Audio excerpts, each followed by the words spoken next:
আজকে আমার খামারের আবার একটি নতুন আপডেট নিয়ে হাজির হলাম। এই যে দেখেন, বর্তমানে আমার মাছগুলির এই অবস্থা। আর ট্যাঙ্কটা কিভাবে সাজাইছি দেখেন। এই যে দেখেন, পুরো ট্যাঙ্ক ভর্তি কিন্তু মাছ, সব দিকে মাছ। এই যে এগুলো হলো রেড টেল প্লাটিনাম ডাম্বুইয়ের গাপ্পি। এই যে দেখেন, এগুলো আবার বিক্রি উপযোগী হয়ে গেছে।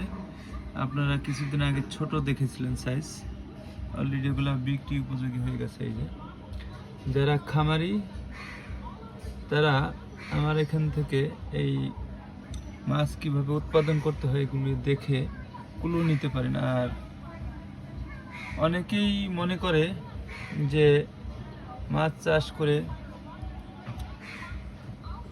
আপনারা কিছু করতে পারবেন না, কিন্তু আমিও একসময় মনে করতাম। তো দেখেন, ট্যাঙ্ক যদি এভাবে সেট আপ করেন, মাটি, এই যে দেখেন ট্যাঙ্কের নিচে কিন্তু মাটি দেওয়া, প্রত্যেকটি ট্যাঙ্কে মাটি দেওয়া। আমি আরও ট্যাঙ্ক দেখাবো। তো মাছ সম্পর্কে যদি ভালো অভিজ্ঞতা নিতে চান, ভিডিওটা শেষ পর্যন্ত দেখবেন। এই দেখেন, ট্যাঙ্কটার ভিতরে এই যে আমার গাছ লাগানো, এটা কিন্তু একটা আইবিসি ট্যাঙ্ক। এই যে দেখেন, পুরো ট্যাঙ্কটা দেখালাম। আর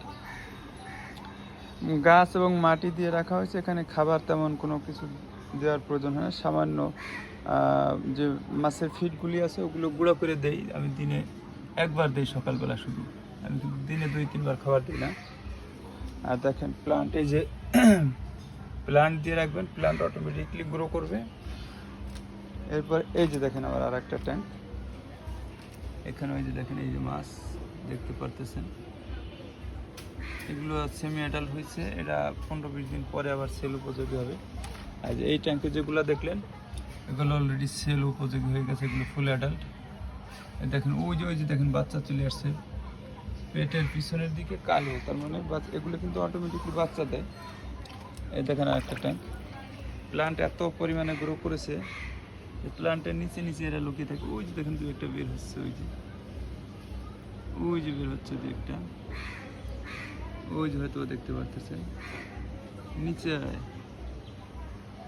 এই দেখেন, এই যে কিভাবে ট্যাঙ্ক তৈরি করছি। আর এক এক ধরনের প্লান্ট দিয়েছি। দেখেন এই আর একটা কী ধরনের প্লান্ট দিয়েছি। এই প্লান্টটা নিচের দিকে গ্রো করে, উপরের দিকে ফাঁকা থাকে, যার কারণে মাছ উপরে ভেসে থাকতে পারে।